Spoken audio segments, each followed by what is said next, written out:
So is the fact that this guy is literally from another planet ever going to become relevant again? I'm asking for a friend.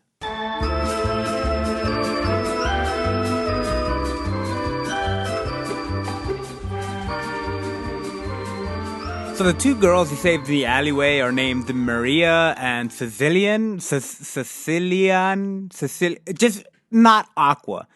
It was not as cool a name, really.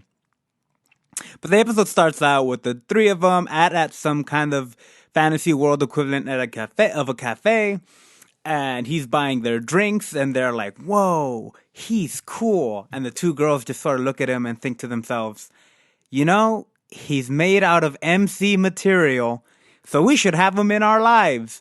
And then and then not Aqua says something to the effect of like, "If I'm not near him, I get the feeling I won't be relevant in this universe for some reason." Well, that's very true. Also, he shows up to like the academy and they're having like exams, like the entrance exams to see if you're good enough to get in. And they have some sort of like letter-based ranking system, the whole S and down. We've all seen that. So he makes an enemy there by this guy who's just so needlessly mean. I get he's supposed to be like a bully and like an entitled royal guy and just some upper class tool, right? But he's just needlessly okay. Honestly, he's there to be like a human villain or just like an antagonist, some antagonistic foil for the main characters, but okay, well, it seemed more forced than usual why they don't like each other. He was literally just standing there. The guy puts his hands on him. Like, get off of me, dude. What did you think was gonna happen? But whatever. And then, like, so the exams start, and the main character, Shin, his name is, so he has the same realization that every main character has to have at one point or another, and that's that everyone in the world sucks but him. And talk about harsh realizations. After he gets the top score, the guy he like shamed, quote unquote, the bully, has like a complete nervous meltdown because of it. Like, calm down, guy. I get that you're mad, but you didn't need to destroy your room over that. Granted, maybe it's just always dirty and he's just a bit of a slob. There's a scene in this episode, by the way, after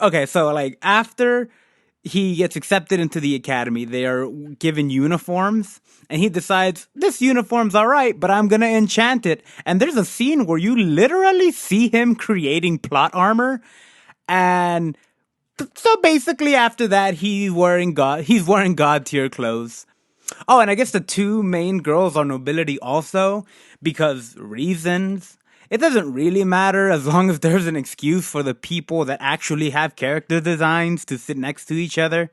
I love it.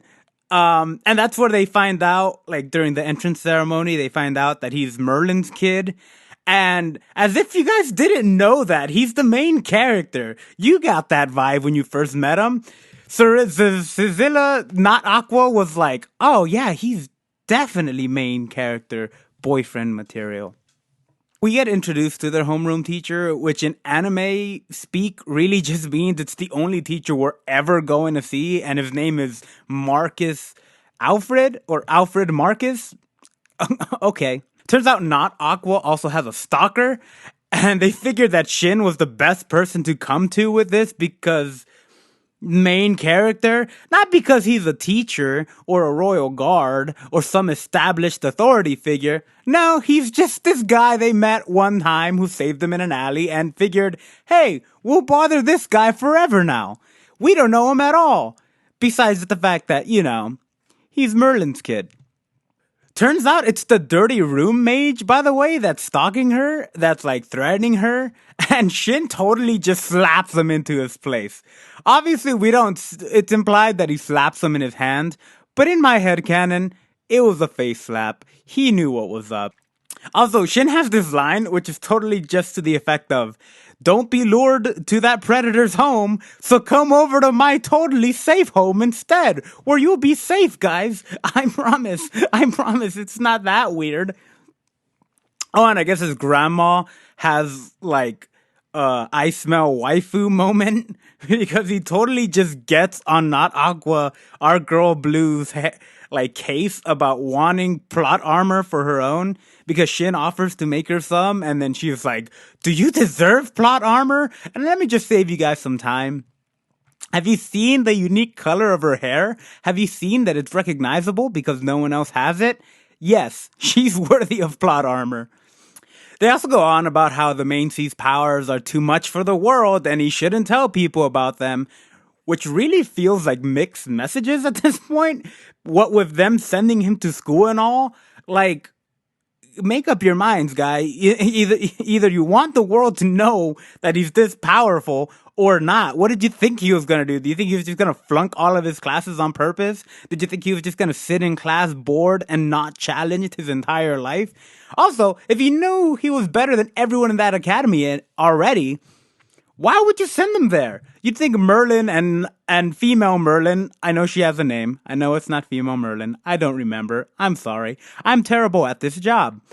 Anyways, you'd think that they'd know not to send them there and just to, I don't know, keep leveling him up. Is there like a limit? It kind of seems that they're all starting to get afraid of just how powerful he is. But whatever. Main character. They don't know that. They don't know they're in an anime. Sigh. Oh, and the outro is different this time, which I guess means it's the real opening. I don't remember an opening to this episode, so I don't know if this is where they're introducing it. But it was a nice change of pace from the just shirt ripping off from the last episode. We'll see where this goes, but he basically just gives every main character plot armor, with the exception of the red-headed chick, Maria, because she's just like, yeah, I don't want to be a target for anyone who finds out about this, so I'm good. Thanks, guy. You can keep your plot armor, and I'll be safe with my red hair. Have you seen how red it is? I'll be fine. So anyways, this episode isn't as action-packed as the last one, but it does do, some setup, the high school stuff, who the teachers are, who the bully is. Look out for that guy.